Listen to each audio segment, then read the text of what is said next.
नमस्कार। शकुंतलम ज्ञानोदय में आपका स्वागत है और आज हमारी चर्चा का विषय है तेजी से बढ़ता समुद्र जल स्तर।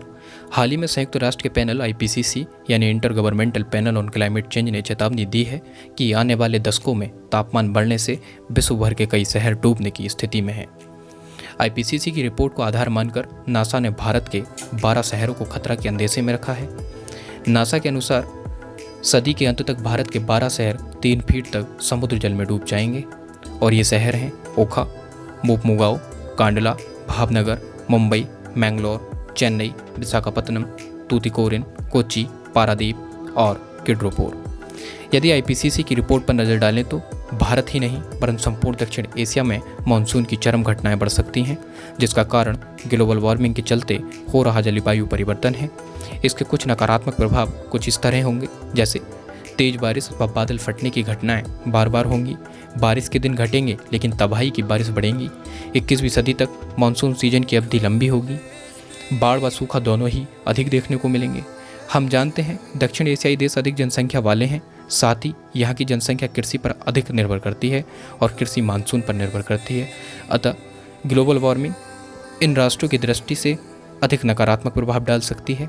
आईपीसीसी के अनुसार 1970 से 2020 तक 50 वर्षों में तापमान की वृद्धि को पिछले 2000 वर्षों में हुए तापमान में वृद्धि से भी अधिक बताया गया। 2019 में कार्बन जमा होने का स्तर इतना रहा जितना पिछले 20 वर्षों में नहीं रहा।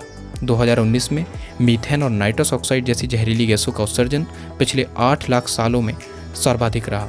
आईपीसीसी के अनुसार यदि ग्लोबल वार्मिंग को रोकने के लिए यथा प्रयास नहीं किए गए तब जलवायु परिवर्तन पर पेरिस समझौते का कोई मतलब नहीं रह जाएगा।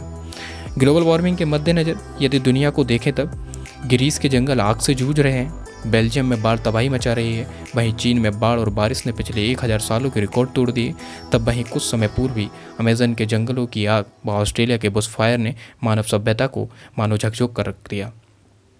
आईपीसीसी की रिपोर्ट के अनुसार 21वीं सदी में ही ग्लोबल टेम्परेचर 2 डिग्री सेंटीग्रेड तक बढ़ने की आशंका है, जो पेरिस समझौते के खिलाफ है। साथ ही भारत में बाढ़ का प्रकोप व उसके परिणाम देखें तब केंद्रीय जल आयोग के आंकड़ों के अनुसार 1953 से 2017 तक भारत में लगभग 4 लाख करोड़ का नुकसान अकेले बाढ़ से हुआ, वहीं 1 लाख से अधिक लोगों की मौत हुई। भारत में हर साल बाढ़ से औसतन 1600 लोगों को जान गंवानी पड़ती है, वहीं 15 लाख लोग बेघर हो जाते हैं। अब अंत में एक नज़र आईपीसीसी पर डालें तब आईपीसीसी यूएन का एक इंटर गवर्नमेंटल बॉडी है। इसके हेडक्वार्टर स्विट्जरलैंड के जेनेवा में है।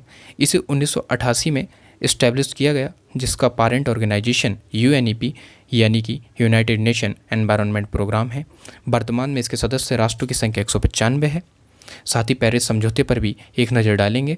पेरिस समझौता, जिसका आयोजन 2015 में पेरिस में हुआ तथा 4 नवंबर 2016 को इसे लागू कर दिया गया। पेरिस समझौते का लक्ष्य औद्योगिक काल के पूर्व के स्तर की तुलना में वैश्विक तापमान में बढ़ोतरी को 2 डिग्री सेंटीग्रेड से कम रखना है और 1.5 डिग्री सेंटीग्रेड तक सीमित रखने के प्रयास करने हैं। यदि ये ऑडियो आर्टिकल आपको पसंद आया है तो कृपया हमारे चैनल शकुंतलम ज्ञानोदय को लाइक करें, शेयर करें व सब्सक्राइब करें। धन्यवाद।